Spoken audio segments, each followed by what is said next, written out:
Break के बाद एक बार फिर से स्वागत है आपका बीएस टीवी में। एक बार फिर से रुक करेंगे खबरों का, तो देवास की ओर बढ़ते हैं। देवास के बागली में हुए अंतरजातीय प्रेम विवाह को लेकर दूसरे दिन भी हालात तनावपूर्ण बने हुए हैं। आदिवासी समाज के लोगों ने पहले बस स्टैंड पर चक्का जाम कर विरोध प्रदर्शन किया। प्रदर्शन के बाद परिजन और समाज के लोग उस स्थान की ओर बढ़ने लगे जहां युवक युवती को सुरक्षा कारणों में रखा गया है। विरोध प्रदर्शन की स्थिति को देखते हुए मौके पर भारी पुलिस बल तैनात किया गया। फिलहाल स्थिति नियंत्रण में बताई जा रही है, लेकिन क्षेत्र में तनाव लगातार बना हुआ है।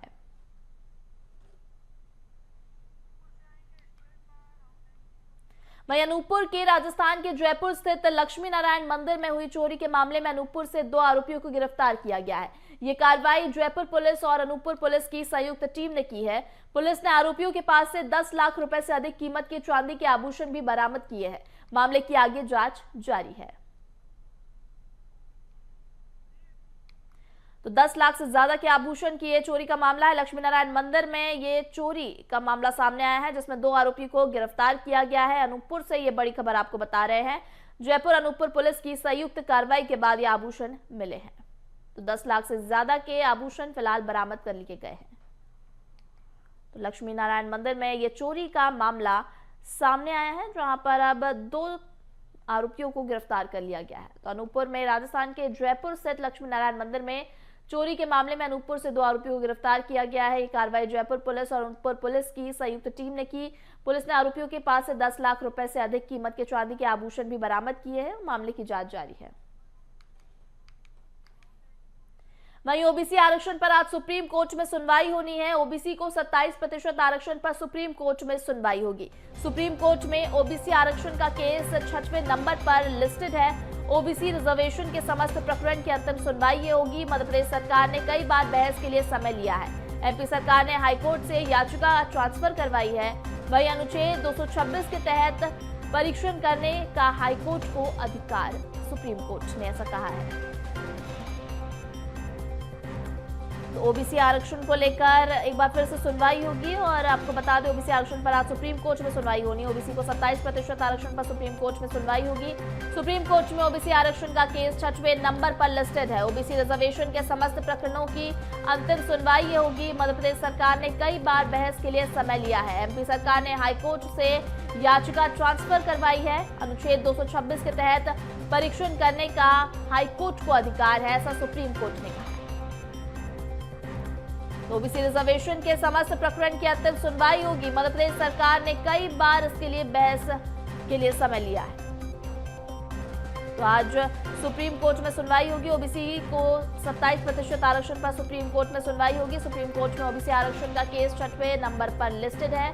ओबीसी रिजर्वेशन के समस्त प्रकरण की अंतिम सुनवाई होगी। मध्य प्रदेश सरकार ने कई बार बहस के लिए समय भी लिया है।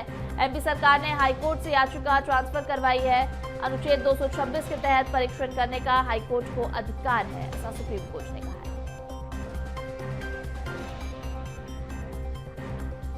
वहीं उमरिया जिले के चौंदिया थाना क्षेत्र में धान परिवहन को लेकर एक बड़ा विवाद सामने आया है।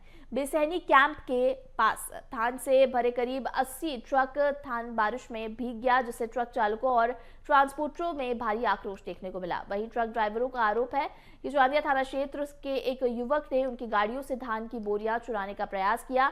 जब चालकों ने इसका विरोध किया तो आरोपी ने पहले विवाद किया और फिर ट्रकों के शीशे तोड़ दिए। ड्राइवरों का कहना है कि जब उन्होंने आपात सेवा 112 को मौके पर बुलाया तब भी आरोपी ने 112 के सामने ही मारपीट की, जबकि पुलिस मूक दर्शक बनकर देखती रही। घटना के बाद सभी ट्रक ड्राइवर अपनी शिकायत लेकर चौंदिया थाना पहुंचे, लेकिन 24 घंटे से अधिक समय बीत जाने के बावजूद पुलिस ने उनकी शिकायत दर्ज नहीं की। इससे नाराज होकर सैकड़ों की संख्या में ट्रक ड्राइवर उमरिया पुलिस अधीक्षक कार्यालय पहुंचे और ज्ञापन सौंपकर आरोपी के खिलाफ सख्त कार्रवाई की मांग की। समस्या ये है कि जो हमको प्रताड़ित किया जा रहा है, हमने कल चंदिया थाने में रिपोर्ट भी कराई, एफआईआर नहीं दी गई, हमारे भाई बंदों के साथ मारपीट की गई और हमको बरगला जाया जा रहा है कि वहाँ की चंदिया पुलिस का 112 को बुलाने के बाद 112 बोलते हैं, बोलो स्टाफ जो है कि आप इससे क्यों उलझ रहे हो। तो पिंटू यादव से, कौन पिंटू यादव हम तो नहीं जानते हैं, ये जिला बाजार है वो बोल रहे हैं। स्टाफ बोल रहा है 112 वाला FIR की पावती नहीं दे रहे हमको।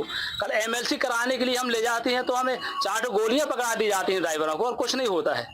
हमारी एक ही मांग प्रशासन से, हम प्रशासन का काम कर रहे हैं, पब्लिक का काम कर रहे हैं, उपार्जन काम कर रहे हैं। हमारा एक ही कहना है, जब तक अपराधी पकड़ा नहीं जाएगा तो हम गाड़ियां नहीं चलाएंगे, ना गाड़ी खाली करेंगे प्रशासन का। ये प्रशासन का हम प्रशासन हो गए। हाँ, विज्ञापन दिया है और इसमें मैंने SDPO को जांच दी है और जो भी जांच में तथ्य आएंगे उसके आधार पर वैधानिक कार्रवाई की जाएगी। वहीं मध्य प्रदेश के प्रमुख पर्यटन और पवित्र नगरी अमरकंटक मौसम ने अचानक करवट ली है। बारिश के चलते अमरकंटक के तापमान में गिरावट दर्ज की गई है, जिससे ठंडक का एहसास बढ़ गया है। विशेषज्ञों के अनुसार आने वाले दिनों में रात के तापमान में और गिरावट आने की संभावना है, जिससे एक बार फिर ठंड बढ़ सकती है। वहीं ठंड बढ़ने के आसार को देखते हुए स्थानीय नागरिकों और पर्यटकों को सावधानी बरतने की सलाह दी जा रही है। तो अनूपपुर में ठंड का कहर एक बार फिर से देखने को मिला है। अमरकंटक के तापमान में गिरावट दर्ज की गई है और घना कोहरा भी देखने को मिला है, जिससे लोगों को आने जाने में परेशानियों का सामना करना पड़ रहा है। लेकिन बीती रात बारिश से शहर में ठंडक भी बढ़ गई है और आगे तापमान में और गिरावट दर्ज होने की उम्मीद मौसम विभाग ने जताई है। वहीं अंबिकापुर में एक बार फिर से ठंड लौटी है। जी हां, घने कोहरे की वजह से विजिबिलिटी कम हुई है। धुंध की चादर में ढका है शहर, जनजीवन इससे प्रभावित है। वाहन चालक ले रहे हैं हेडलाइट का सहारा। शहर की सड़कों पर रफ्तार धीमी हुई है। तो बिल्कुल आपको बता दें, अंबिकापुर में एक बार फिर लौटी है ठंड। एक बार फिर से ठंड का कहर देखने को मिल रहा है। घने कोहरे की वजह से विजिबिलिटी कम हुई है। धुंध की चादर में ढका है शहर, जनजीवन इससे प्रभावित हुआ है। वाहन चालक ले रहे हैं हेडलाइट का सहारा। आने जाने में दिक्कतों का सामना करना पड़ रहा है घने कोहरे की वजह से। शहर की सड़कों पर घने कोहरे की वजह से रफ्तार भी धीमी हुई है।